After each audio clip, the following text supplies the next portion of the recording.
In this video, I'm going to give you a framework for conditioning, strength training, preparation for skill development for gymnastics that actually works. It's going to demystify what you should do when you should do it. Essentially, you're going to understand the missing pieces that your athletes have, and you'll be able to easily identify what you need to do to help develop them for whatever skill you're trying to learn or whatever phase you are in your training. Now, this is not going to be a complete, thorough, deep dive into a year-long training plan, as much as what you're going to understand is the key components. So when you look at an athlete, you can say, I know what they need to improve on. I can tell based off of their performance and how they're moving what I need to do to get them stronger. Now, conditioning, strength training. How I want to frame this is I want you to consider capacity. How much stress a human body can handle before it breaks. And I want you to think that every single skill is essentially a model of this capacity. It's a shape, it's a type of capacity. Every single skill has a certain amount of stress that it's going to load into the body, and the body has to decide if it can handle it, essentially.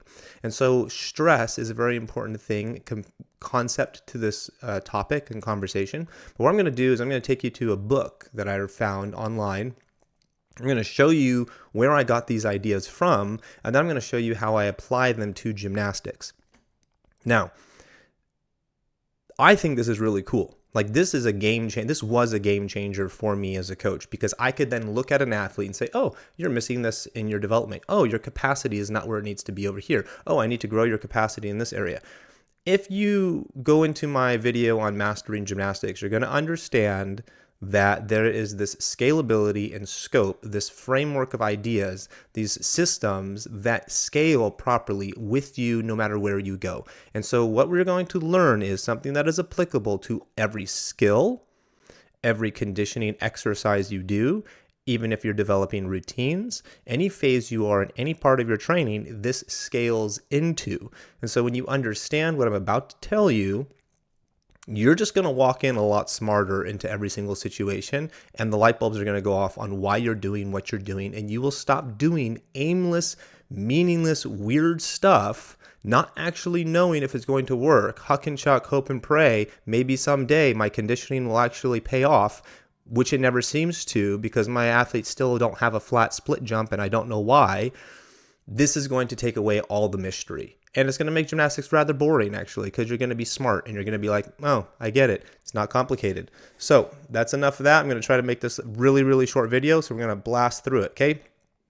Gymnastics conditioning, I want you to think of it as increasing capacity. That's the most important part of this conversation. You're increasing somebody's capacity. So you have to identify what aspect of their capacity is not where it needs to be.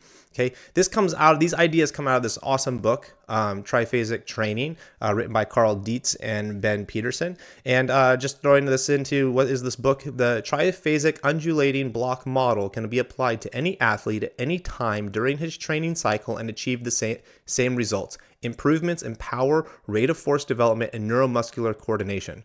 This is probably one of the few books that's over, I don't know, it's like 300 pages or something like that, that I actually bought and read in one day, because I just ate it up. The stories on it were phenomenal. I got a little fly in here. Crazy. Now we're going to have an annoying fly in our video. So I highly recommend, if this video, I don't even know if this book is available online. I don't know what I paid, like $30 for it or something like that, but fantastic read. Really opens up your mind to thinking about how to do strength training. But let's just keep going, okay? All dynamic muscle action is triphasic. So the three phases, the eccentric phase, the isometric phase, and the concentric phase, these are the three phases that it means by triphasic. We're not really going to go too far into this, but I just want you to know there's three phases in dynamic muscle action. So whether you're going to jump or roll or tap or throw into your back handspring, there's three phases happening. And that's very important to understand, that you're not going to get away from this in any skill that you're doing. Very important. Okay. The system and its success is based on a set of 3 principles that I adopted and stick with when writing programs for my athletes. Stress the human body, stress it often, and stress it differently each time. The ultimate purpose of this book is to teach you how and when to apply different methods of stress with your athletes to not only improve performance, but engage the athlete and get them excited about training. What a phenomenal book to write. Like, isn't that captivating? So you're telling me that all I need to do is stress my athletes, stress them often, and stress them differently every time, and I'm going to get them excited about training? This is going to be great. Isn't this going to be great? That conditioning is going to actually make kids better at gymnastics, and if you condition properly, they'll actually get excited about conditioning, and they'll actually see an actual real improvement in a reasonable amount of time that they're like, let's go. It's fantastic. I love this idea. If the athlete isn't being physically stressed, you're wasting your time. That's important. A lot of people do conditioning and they put their athletes under stress, but they put them under the wrong stress, and they don't understand this. And this is very important. He's using a generic term right now, stressed, but there's actually specific types of stress. And so you might be stressing them in the wrong way, but you're wasting your time if you're not stressing them. Okay, it's important. This philosophy, one of the constantly applying stress to the human body, is the single most important component of any training program. Constantly be stressing the athlete. I tell you that most often I see coaches, they go, let's do warm up, and then they let the kids just lead the warm up. They don't lead the warm up. There's no stress added to the warm up. Okay, go cool down. It's the end of practice. There's no stress added to the cool down at the end of practice. Okay, go do your drills. Kids aren't doing their drills properly. There's no stress added. Oftentimes the coach is not stressing the athletes, and then they're like, why aren't you getting better? I've looked at and dissected every successful training program I could get my hands on, and by successful I mean world record setting, and they've all had one common theme: high levels of stress. Okay, I hope you're catching on to where we're going with this. The idea of stress as an all-encompassing stimulus was first presented as the general adaptation syndrome by Dr. Hans Selye in the 1950s. Okay, so this is a concept that's already been around since the 1950s. Okay, in a sense, there should never be anything fun about a workout, at least not from a physiological perspective. Sure, workouts can be fun in nature, competitive, rowdy, and energized. However, each workout should make your body think that you're trying to kill it. To progress an athlete's body must constantly be introduced to new, more intense stressors. This is why you have those high-intense programs, and you get really good athletes out of high-intensity programs, because they have to have an experience like they're going to die. This is also the reason why when you ever go to a competition, you see girls who are rock star athletes on beam. It's like, how are these girls not scared? Well, because they've actually been trained from a fight or flight perspective, and so they've overcome fear because they know how to train through the feeling of death, essentially. Because fear basically is just, I'm going to die. When athletes are severely stressed and overtrained, their immune system is compromised and they get sick. So now we have a way of understanding, am I overtraining or overstressing the body? Yeah, are they getting sick? And that's important because you do need to recover and rest properly. We can't just keep stressing you till you're sick. So now you have a thing of, if an athlete is sick all the time, I can't actually stress your system properly to then see you progress. You actually need to be healthy. Unlike our hormonal pathways, the fight or flight response is initiated through the sympathetic nervous system. Okay, the fight or flight response is the most powerful. The fight or flight response is the most powerful mechanism the human body possesses. It is a very effective, efficient way to deal with high intensity, short-term stress. The only drawback to that is that it weakens fairly quickly. Okay, so we can use the fight or flight mechanism to actually load stress into the body, and it's very effective, which it is. That's how I've done a lot of training. But it has a drawback. It weakens fairly quickly. So you can't constantly do this for 4 hours in training. You're going to exhaust your athletes. You can do this for moments, and then you need to let them really rest. On the bright side, the central nervous system doesn't require a lot of rest between responses to recover. So now we're seeing there's 2 different places we can stress: fight or flight, sympathetic nervous system, or we have the central nervous system, and they now have 2 different purposes. Simply put, so there's this example going on. I don't want to read the whole entire thing. I'll let you read it. But it showed that a specific type of stress caused a specific type of adaptation within the athlete. Specific type of stress leads to specific type of adaptation within the athlete. However, as an athlete adapted to that stress, he became less inclined to see continued improvement. So you get a certain type of adaptation, then you adapt to like certain type of stress, you adapt to it, and then now it doesn't affect you the same way because you've adapted to it. So this tells us that there needs to be changes happening in the types of stress. Now, this is where people go wrong, and this is where I went wrong in coaching gymnastics a lot. I would come up with multiple different types of exercises because I'm like, oh, we need to do something different. They got to adapt to something different. I didn't really understand what I was doing. I was creating more chaos than I was actually creating progress. And I'll explain that when we get into this a little bit. Okay, so here he gives 4 kind of types of stresses, categories of stress. General fitness, you can stress maximal strength, endurance, and power, and maximal speed. And this is where I got my understanding of how I'm going to apply this to gymnastics. And so here's that's a little overview of this book. And this guy gets really deep into a lot of cool stuff. But this is how I translate it into gymnastics land. Okay, there's 4 types of stress for power development. And the four types are force, endurance, tension, and speed. There is kind of a art to the order at which you want to stress the body and which order you want to stress it and how it's going to work. I'm not going to go into that right now. I just want you to understand that there's 4 types. Okay, so you got these 4 types, these 4 ways you can stress the body. And we're going to go kind of into this. So the force cycle, okay, it's a 1 rep max kind of concept. Force is like, put as much weight on the bar as you possibly can and just move it once. That's how much force you can do. It's neurological. Big word right there, neurological. It's not going to exhaust you on a physiological muscle level in the sense that you can do a 1 rep max and then rest a little bit and give yourself 3 to 5 minutes of rest. You could rest 10 minutes, essentially. You could rest 30 minutes. You're not going to see the same physical exhaustion from that 1 rep, okay?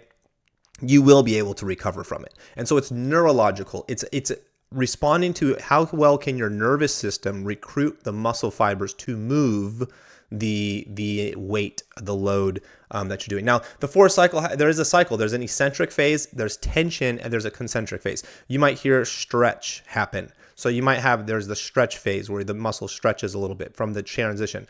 What I want you to understand is that when you're trying to do a force exercise, one example would be like the eccentric. If I was just to isolate eccentric only force loading, then that would be basically stack up to your head height, essentially, drop off the block stack and try to land as quietly as possible. And you're going to be loading your system from a very high drop with 1 drop into it, trying to absorb the energy. That'd be like an eccentric type of thing.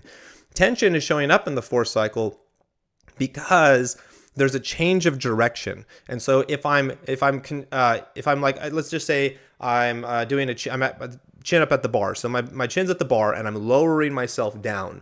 Once I get my arms to straight, there's a stretch, or really what we would call where the tension is. And then there's energy there that I then have to pull back up into the concentric. And you could say it's the other way around, except with pull-ups, it's gravity. Doesn't work the same way to talk about the tension being in the system. A squat would be the same thing. You start tall and then you sit down into your squat. And at the bottom of the squat, when you're going to change direction, there's a moment where there's tension or stretch happening in the muscle and it's being loaded and the energy has to change directions. And so there's a tension there. And that's where we're going to use the word tension, is this change of direction. The energy is being loaded into your body and it's going to be moved in a different direction. That's tension. Concentric is the shortening of a muscle. So eccentric is the lengthening of the muscle. Concentric is the shortening of the muscle. Most people condition concentrically when they should actually be conditioning eccentrically, because you can actually load more weight. You can put more load on the muscles eccentrically than you can concentrically. This is why when you do like a chin, you're holding the bar at your chin, you can hold your chin at the bar and slowly lower down. And most people can do that. But not everyone can hang at the bar and pull their chin all the way up. And so they can load by lengthening the muscle. They can load the lengthening of the muscle, and you actually can control, have more load under the lengthening aspect. And so this goes into just an order of when you want to develop, your kid needs to learn to do a pull-up and they can't. So that would be a force exercise because it's a 1 rep max. They can't do it yet, so they can't even do one. Then you would start with the eccentric side. Then you could go into tension, and then you start building into the concentric side. And then you start putting those 3 pieces together and you start seeing what you could do with it. It's neurological. So this comes down to basically desire and will. If a person wants to, they have to really, really want to actually pull out as much as they possibly can neurologically.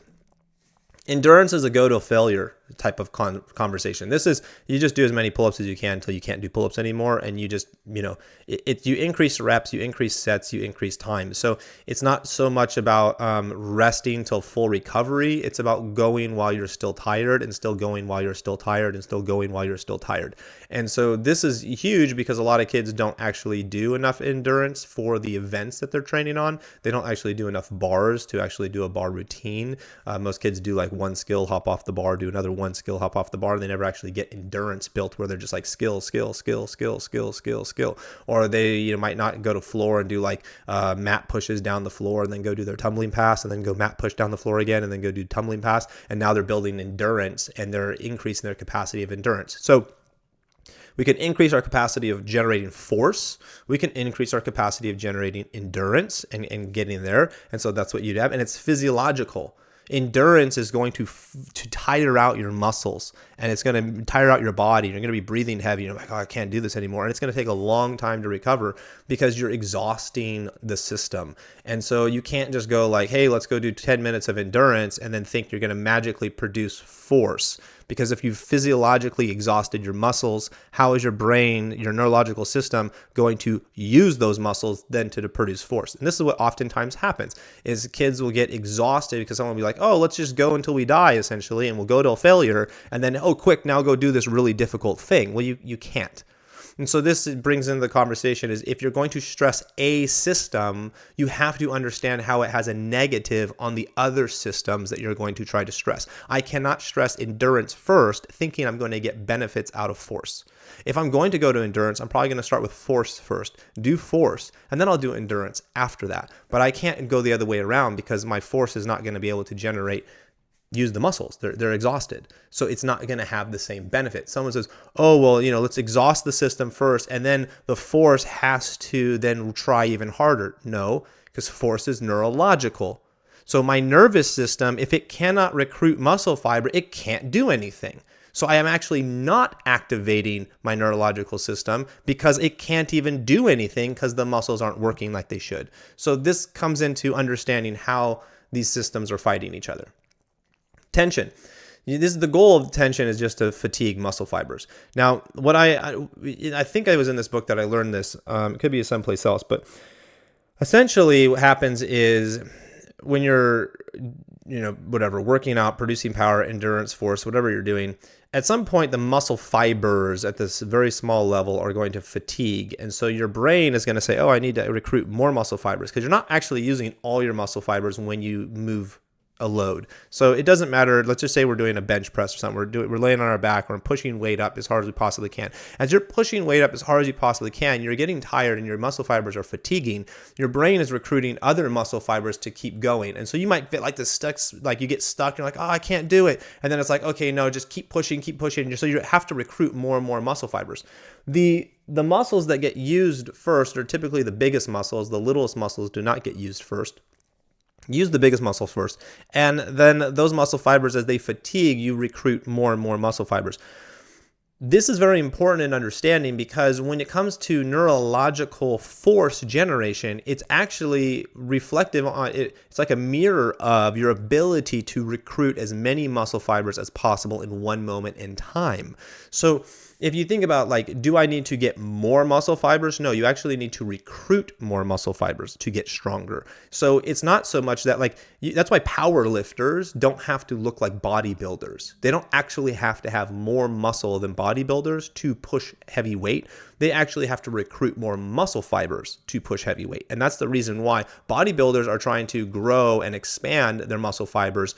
Power lifters are just trying to recruit as many muscle fibers as they possibly can when they move weight. And so that's the reason why there isn't an increase in size the same way. And that's the reason why a lot of bodybuilders, while they are big and they look strong, they're not actually as strong as powerlifters, because it has nothing to do with their ability to recruit muscle fibers. So tension exercises. When we do tension in gymnastics, we're like, hold a hollow hold for a minute, or, squeeze your legs really tight. Because we think, oh, we got to do. There is kind of two things that you have to consider with tension, in the sense that there is kind of like this short-term tension and this long-term, like endurance tension. How long can you point your toes, straighten your legs? Can you do it through the entire routine? It's kind of like an endurance type of tension. But there is this short-term tension, which is like very half a second, millisecond type of stuff. And that's really what we want to think about tension is. It's the transfer of the energy. Oftentimes when an athlete's doing a skill and the skill breaks down and it falls apart, they go to goo, essentially, is because when the energy enters the body and you're in the body's taking on the force, if it does not think that it can handle the force, it has a mechanism inside it to relax the muscles so that nothing tears. And so this is where you see a lot of kids relax and get gooey, is because their body cannot actually absorb the forces or manage the forces properly. This is what I think about bandwidth. It's like, how much energy can you put into your system and then move through your system? Because essentially, we're moving into a surface. We're going to hit a surface, and our energy is going to go into that surface. So it's coming out of us into that surface, and then that surface is going to push that energy back into us. And so we have this energy moving in and out of us. And your ability to really train your tension is actually going to complement and help you understand how this energy transfer is going from into you, into the surface, back into you, back into the surface, and how it's moving through you. And so you have the ability to absorb the energy. This would be like the jumping off a block and absorbing it and landing as quietly as possible. This would be like a handstand push-up where you slowly lower down as much as you possibly can. And so you're absorbing the energy, essentially. You're taking on and you're controlling the load. Or you have the ability to explode out of something. This would be like lower yourself down into a push-up position, hold it for 2-3 seconds, and then boom, explode out of it. And so you're loading, getting to that tension, that stretch, as in fitness world, it comes called the stretch position.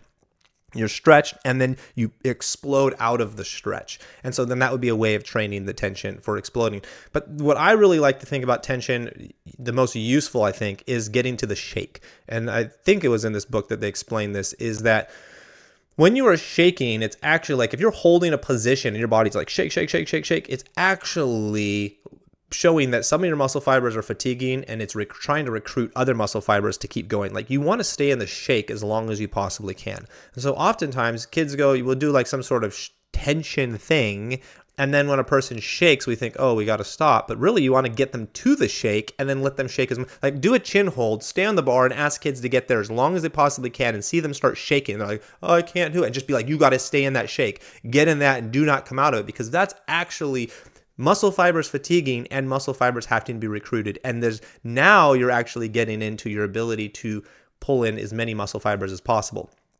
You're mapping essentially your brain to more muscle fibers, which is what you want to do. Energy absorption, this comes into the tension, is really about injury prevention. A lot of people do not know how to absorb the energy.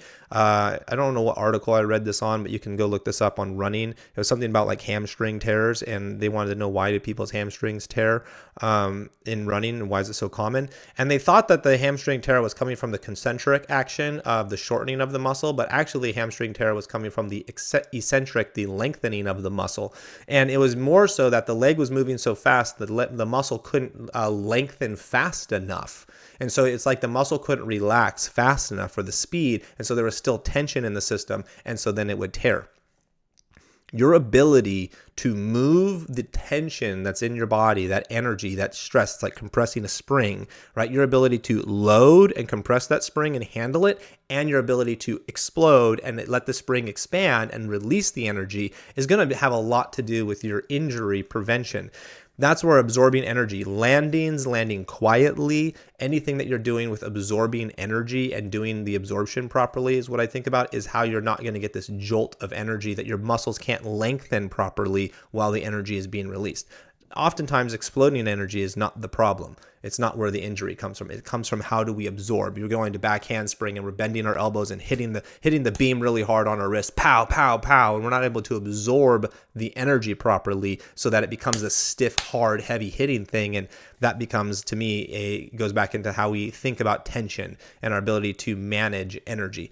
But it's your bandwidth, essentially. Last thing would be speed. You have to do this fully recovered. I've seen a lot of coaches, they go, oh, we got to go fast, and the kids are tired. You cannot do this from a tired position. Why? Because speed is not a physiological thing. It's cognitive. And so speed actually is your ability for your brain to turn the muscles on and off. It's like on, off, on, off, on, off. And so it's no load. There should be the lightest thing possible. You're not loading the system. It's as light as you possibly can. Okay, it's high reps, low time. So how many cycles can you get through of on, off, on, off, on, off? And it's a synchronization of your brain's on, off ability. And so this is where you get to like mat slaps. You're kicking a mat as fast as you possibly can and just getting coordinated with your brain of on, off, on, right, left, right, left, right, left, right, left. And that's your brain. It's sprinting as fast as you possibly can. It's doing split jumps in a row just over and over again on a tumble track where it's light and fast. So it's close your legs, open your legs, close your legs, open your legs. And it's getting this coordination and synchronization going. It's cognitive. It's not supposed to be physiological. If you are tired and you're doing this, then you're not going to be able to be as effective with your on-off, essentially. There's going to be a delay in your ability to be quick and snappy.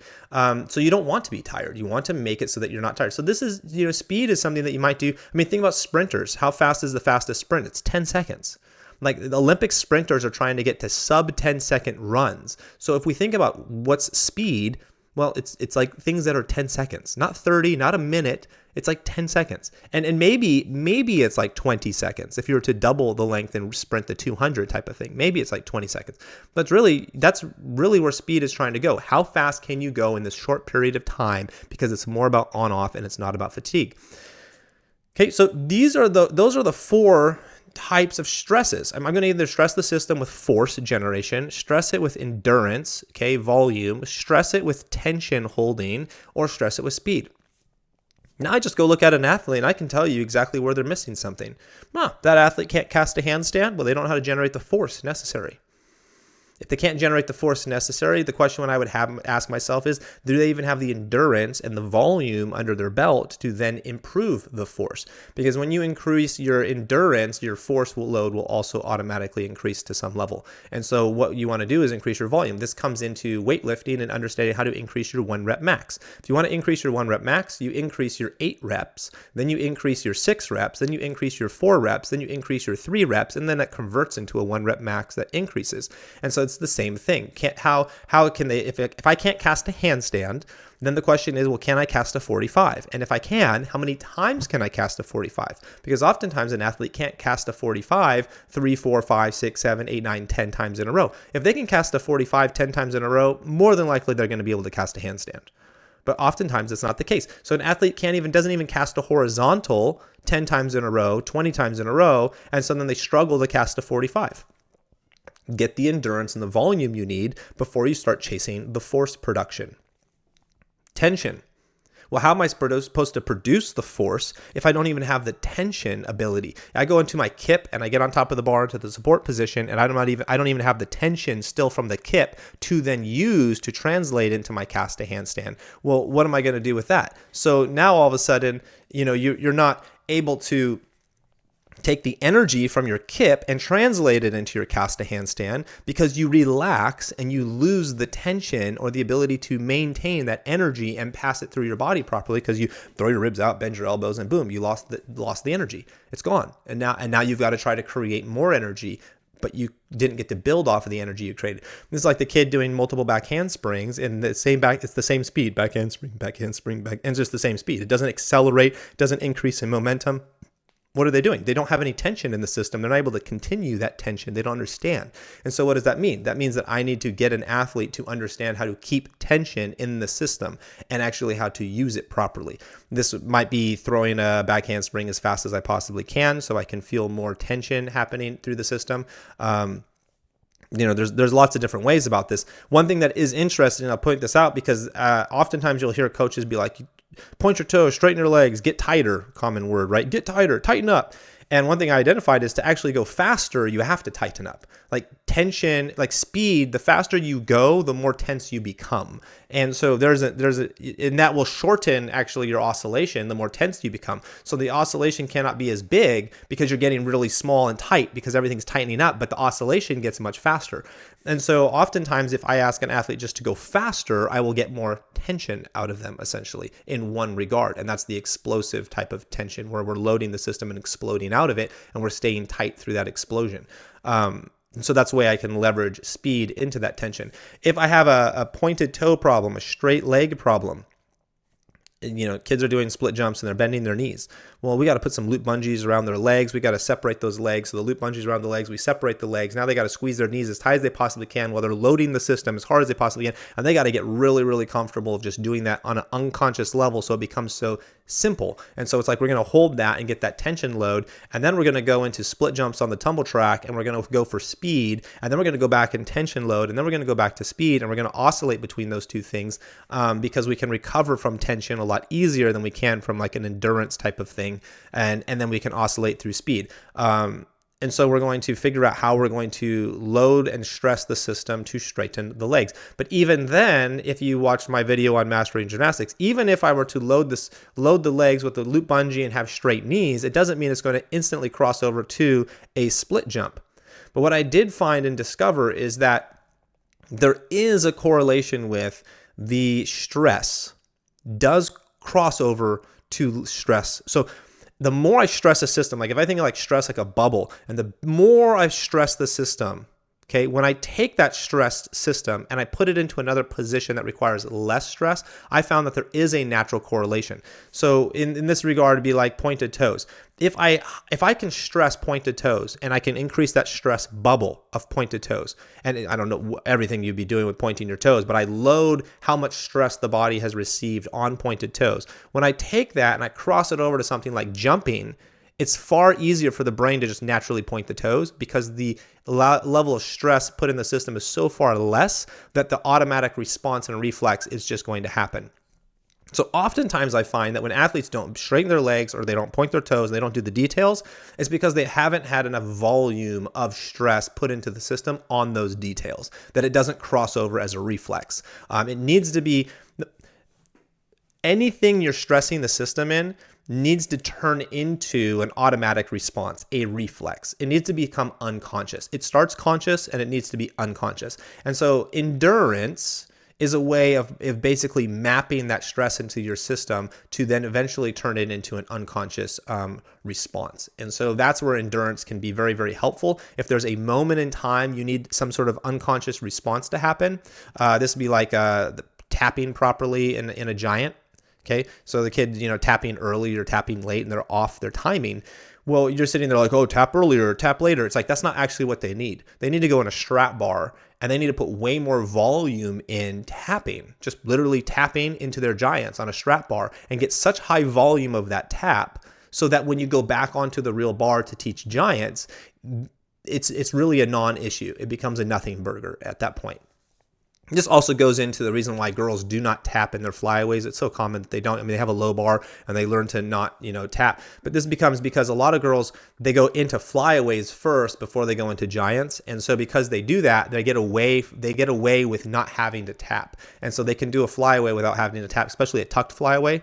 And then all of a sudden you get to layout flyaways and you're like, oh, you got to tap because we're trying to get double backflips and you're trying to tap and you're wrestling against it. And the reality is they haven't done enough giants and they haven't done enough things that require a tap to then just naturally translate into the flyway, because that's not how they learned how to flyway. They learned how to pull their knees, and so they created the angular momentum essentially from a knee pull instead of a tap with an arch kick action. And so that becomes a volume problem. There's not enough volume in the system to override the previously learned system. And so that's where endurance can become very helpful, is it will start to override those imprints that have happened in the mind.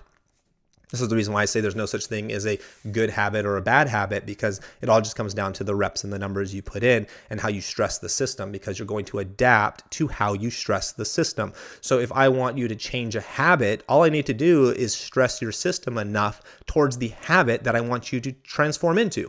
And that's it. And so that's the reason why understanding this makes learning skills even less scary, because all skills still follow these learning principles. It's what was written in the book, that that once you understand how to get stronger in your own conditioning, you understand that learning actually follows the same exact principles and rules.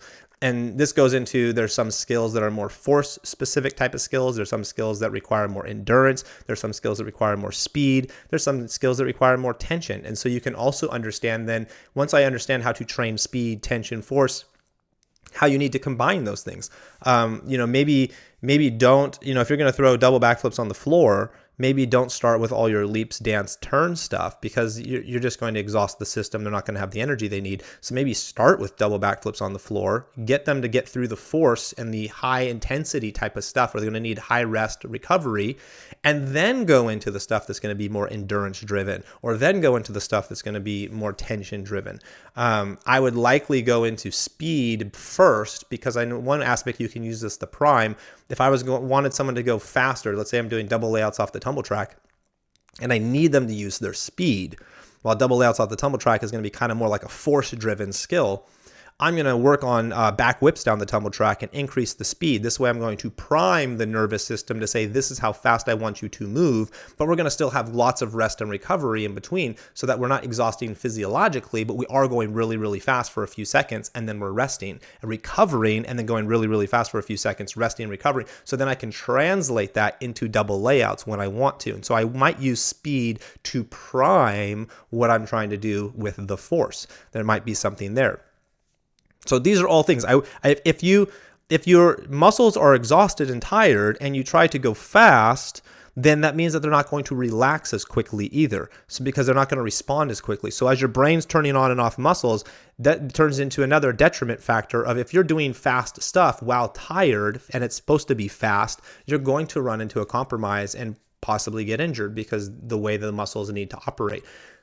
So I would, you can Google, dive into this, search the internet, chat GPT, whatever you want to do with these topics. You can play with these conversations and be like, well, is this skill more of a force skill or a tension? What does this phase need more of, this or that? And once you start understanding how these components work within all the skills, within whatever it is that you're trying to achieve, you start to understand what stress you should be chasing when and where. And that makes it a lot easier. I try to make sure that everybody in a group, if I'm teaching a group of girls or boys, whatever, any way we're doing it, we're going to chase a specific type of stress, and we're all going to chase that same specific type of stress together. It might manifest itself looking differently for each person, scaling based off of what they need to do, but we're going to chase the same type of stress. If I need to do one person doing forward rolls, one person doing backwards rolls, one person doing cartwheels, one person doing front handsprings, I can chase speed with all of those.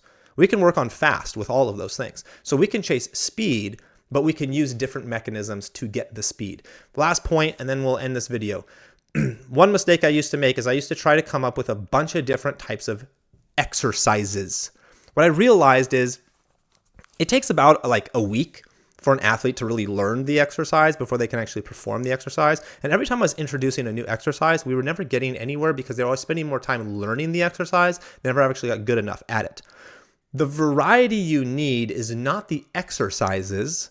And remember that when in the book it said, on one of the pages, it said that you stress the system, you stress it often, and then you adapt to that stress, and you need to stress it differently. What you learn is that the differently, this is the undulation, the triphasic undulation. What you learn is that the differently is changing categories of type of stress, not changing exercise. I'm going to say that again. It's changing categories of type of stress, not changing the exercise you're doing. So I can use a push-up. If I want push-up to be my endurance pushing thing, I'm like, push-up is my endurance pushing thing. I can do that. And all I have to do is I have a push-up. My pushing thing for endurance is push-ups. But what's my pushing thing for force? Okay, bench press. Okay, what's my pushing thing for tension? Okay, we're going to be just in a down hold. Or maybe we're in a dip position. We're going to hold the dip position in the down position. That's where our tension is. Okay, what's my pushing thing for speed? Maybe it's push-ups again, but now we're as fast. Maybe it's inclined push-ups, so I can push even faster, essentially. Or decline push-ups, whatever I want to do. Change it, something like that. Okay, so now I have a pushing thing in 4 different categories. All I have to do is change the category of type of stress, and this is where you get to the never plateau. You chase endurance, you go as much as you possibly can. You're chasing endurance for like week 1 or 2, and then you go into force, and you chase force for week 1 or 2, and then you chase speed for like a week, and then you chase tension for like a week, and then you come back, and now endurance feels fresh, like totally new again. So then you chase endurance again, then you can chase force again, then you can chase speed, and you can go through this. Now, you can scale up. You could go, okay, well, eventually that push-up doesn't need to be my endurance thing. It's going to become a handstand push-up. You can scale up, but you don't got to come up with 15 different ways to do a push-up.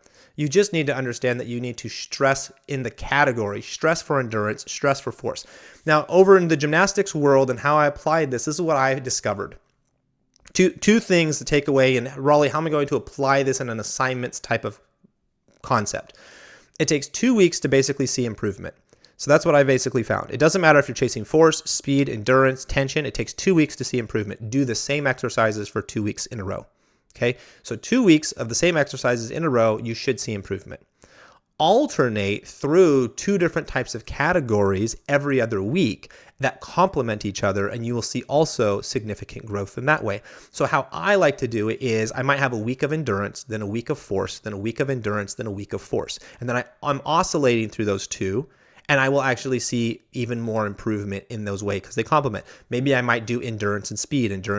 Maybe I might do tension and force. Maybe I might do tension and endurance, depending on what I kind of see that I need. But I see that if you alternate, it takes about 2 weeks, 2 weeks of something to improve. If you oscillate those 2 weeks between each other, you can kind of get a double whammy because they kind of help each other. I'll give you my example. I was working on my squat and I wanted to increase my squat. So what I would do is I'd put on my 225 on the bar and I would squat 20 times. So I'd have 20 reps of 225 and I would squat it until I could do it in 1 set. So maybe it took me 4 sets the first time, then 3 sets the next, then 2 sets. But I got it to where I could get 1 set, right? But as I'm doing that, that'd be 1 week squatting 20 reps at 225, doesn't matter how many sets it takes me. That was 1 week. Then the other week, I would just stack weight as heavy as I possibly could go, and that would be my 1 rep max, and I was building into my 1 rep that week. And then I would alternate.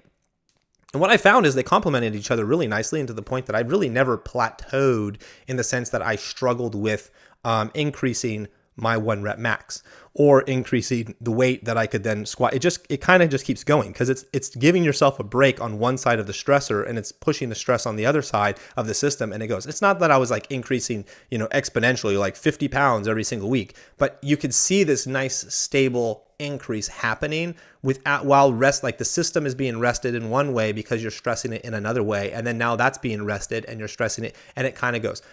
If you don't come if you give something 3 weeks, 4 weeks, I found that you still kind of have to ramp up a little bit. Like if you take a 4 week off of speed, let's say you're like, I'm not going to do speed for 4 weeks.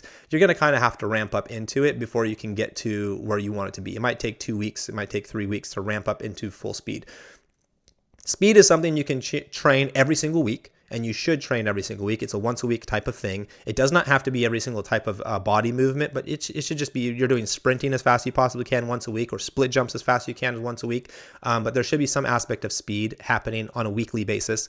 There should be something happening with tension on a weekly basis as well. That is something that recovers very quickly. And so you should be doing some sort of tension holds, wall sits, chin holds, handstand push-ups, although that's more like stacking your muscle, you're stacking your bones and really tension. Maybe it's a hollow hold or an arch hold, but some sort of tension thing you can do on a weekly basis. Endurance and force, you got to be more strategic because those are going to exhaust the systems a little bit differently. And so you need to be a little bit more strategic on that. Sometimes you're more in an endurance phase. Sometimes you're more in needing force. If I need cast to handstands, I'm chasing force. If I need full bar sets, then I'm chasing endurance. If I can't get force out of a person, maybe their cast to handstand has plateaued, they're casting almost a handstand, but not where I want it to be, then I clicks in my head and I say, well, I can't chase force anymore, we're plateauing. So I go into endurance, which then is like, I want to hit that position as many times as I possibly can in a turn, maybe 5, 7 times, 3, 5, whatever it might be.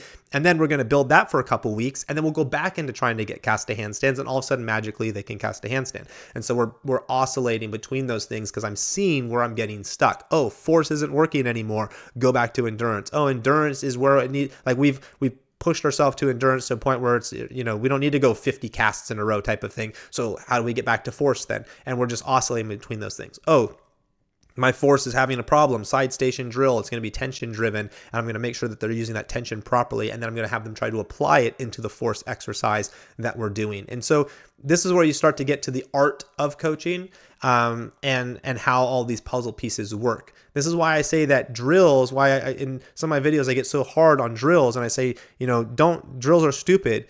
Because without understanding the purpose and how they fit into all these puzzle pieces, you could literally be sabotaging essentially your own progress because you're chasing the wrong kind of stress, or you're chasing a type of stress that actually is detrimental to the thing you actually want. Like, let's say I want to cast a handstands. I'm just doing cast a handstands because that's such a sticky skill. It's like, let's say I want to do cast a handstands, but I'm exhausting the kids. Like, I want you to do 5 pull-ups. I want you to do 10 leg lifts. I want you to do, sliders, drag and push. I want you to, hold the hands. I'm going to exhaust you. And then I want you to come to the bar. I want you to cast a handstand, even though you can't.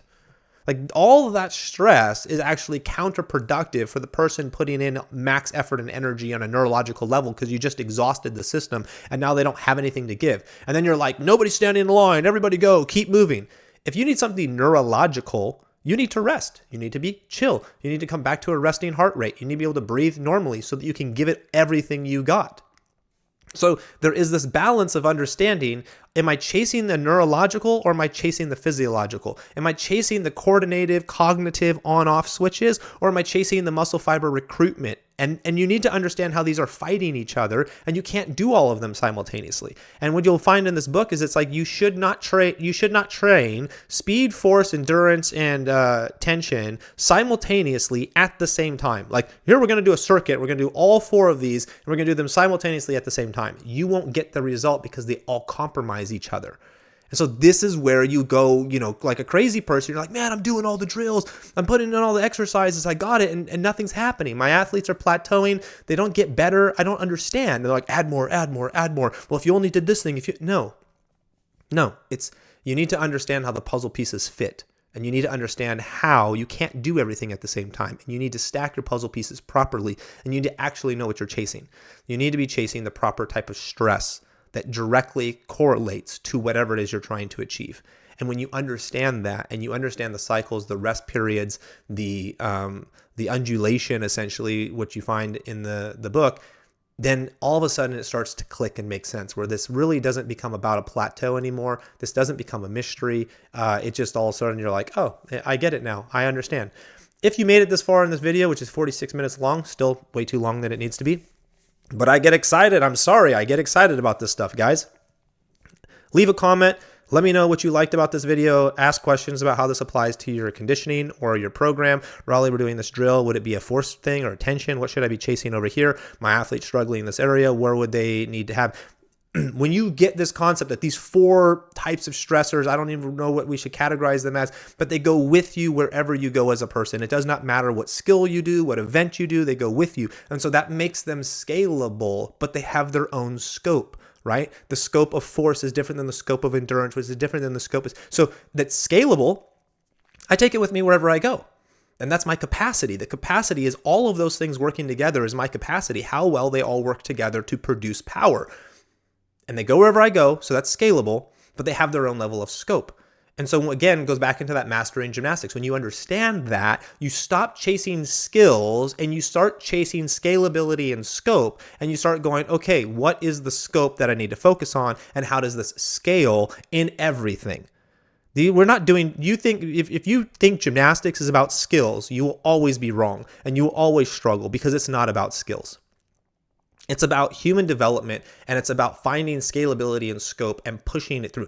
A gymnastics skill is merely like having a certain type of battery or energy force being pushed into you and seeing how well you handle it. Like a forward roll is just a type of energy, and a backflip is just a type of energy, and a double layout is just a type of energy. And the question is, do you have the capacity to plug that into your system and then actually do it?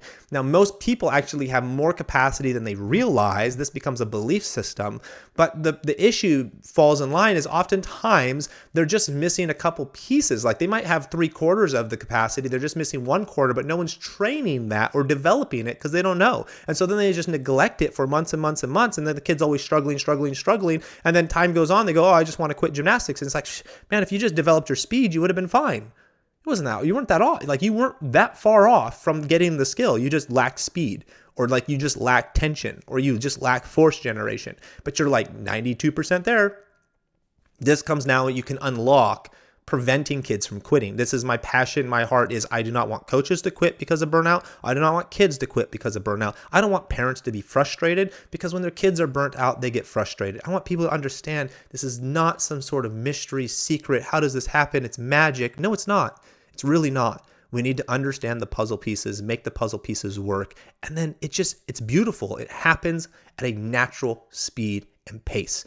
And everybody has a different starting point because everybody's capacity is different. And that's beautiful. Some people are just more inclined for speed, and some people are more inclined for force, and some people are more inclined for endurance. And so that automatically tells you what you're going to have to build around them for their inclinations. They're like, oh, I'm a really fast, snappy type of kid, but you're going to still have to be able to generate force. So I need to work more on that with you, and I need to hold you more accountable to that so that we don't neglect it. Right? And oh, you got really good force generation, but you're not fast, you're not twitchy, you're not quick. So I'm going to keep holding you accountable to that. I can't allow you to slack off on this fast twitch muscle type of stuff. And so this becomes, now you can start to see like each person as their own little puzzle story. And you're like, oh, I know how to plug these pieces in for you. This isn't complicated. And the thing is when you understand how to scale, you don't look at your whole group and say, well, there's a one for you, one for you, one for you, and it's all different and my brain's going to go crazy. You look at what is the thing I want to chase? Speed. How does it apply to each person? I want to chase force. How does it apply to each person? And so now you're chasing one thing, but the application might look different. But you're still chasing one thing. So when you yell out the correction, it still applies to everybody, right? Don't give up. Keep engaging. That applies to everybody who's chasing force. You got this. You can push. Go, go, go, go. That applies to everybody. But when you change, you're doing speed, you're doing tension, you're doing force, you're doing endurance. Now I got to be like, well, don't give up. This is an endurance thing. Faster, faster, faster. Stop. You got to push really hard as much as you possibly can. Squeeze and hold. I mean, now my brain is in 4 different places. And so now I have to work. This becomes the informational problem. This goes back into that video of mastering gymnastics and understanding fractals and understanding how the different types of infinities and how micro infinities don't match into macro. You got to have your scope and scalability figured out. And when you figure that out, your brain is just free. It's like, oh, this is how it's supposed to work because that's how our brain works. And then it just gets easier. It just gets easier. You go, man, I feel smart. And when you feel smart, you feel confident. And when you feel confident, you just like your job. And then parents like you because the kids are getting better. And you're not confused. Why is my daughter not doing this thing? You're like, I don't know. I tried this drill and da-da-da. No, why is my daughter not doing this thing? Well, the skill that she's trying to do requires some force generation. And we know that she has a slow jump because her glutes are underdeveloped. We know that she has a glute medius problem because her knees turn in, or she has her issue. We went to the PT people, but she hasn't developed her glutes. We got to work on that. We got to get the jumping a little bit better. And once she gets her glutes figured out, she'll be able to generate the force so that she can get the skill. How does that sound to you, mom and dad? Makes sense to me. There's no problem to be had. You just have to know what the puzzle pieces are. Then educate people on the puzzle pieces. Bam. Easy. Have a great day. Be blessed.